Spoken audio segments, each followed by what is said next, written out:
America ने उत्तरी Atlantic महासागर में एक रूसी झंडे वाले तेल टैंकर को जब्त कर लिया है।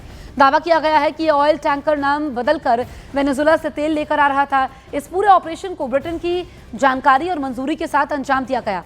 इस बीच व्हाइट हाउस के उप प्रमुख स्टीफन मिलर ने कहा कि केवल वही समुद्री ऊर्जा परिवहन अनुमति पाएगा जो अमेरिकी कानून और राष्ट्रीय सुरक्षा के अनुरूप होगा। जिस जहाज को जब्त किया गया उसका पुराना नाम था बेला 1 था, अब वो मारिनीरा के नाम से पंजीकृत है।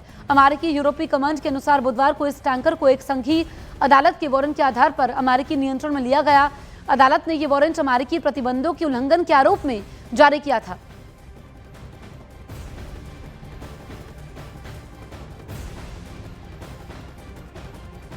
तो नॉर्थ अटलांटिक सागर में अमेरिका की कार्रवाई, खबर क्या है ये हम आपको बता रहे हैं।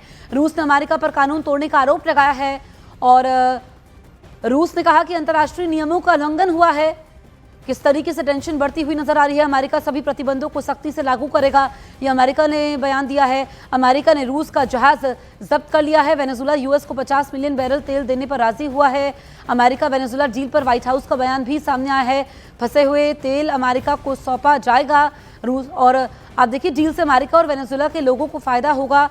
ये तेल पर जो डील लॉक हुई है इसके बारे में भी हम आपको बता रहे हैं।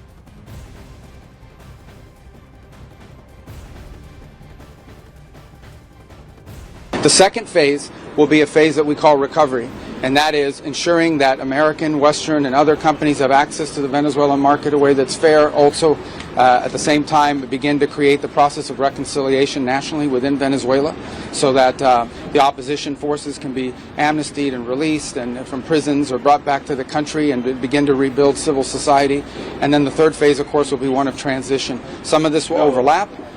I've described this to them in great detail. We'll have more detail in the days to follow. But we feel like we're moving forward here in a very positive way. तो उधर इस घटना पर रूस ने कड़ी प्रतिक्रिया दी है। रूस के परिवहन मंत्रालय ने कहा कि किसी भी देश को दूसरे देश के अधिकार क्षेत्र में पंजीकृत जहाजों के खिलाफ बल प्रयोग करने का अधिकार नहीं है। रूसी परिवहन मंत्रालय ने दावा कर दिया कि अमेरिकी नौसेना बलों के चढ़ने के बाद से मैरिनेरा टैंकर से संपर्क टूट गया था।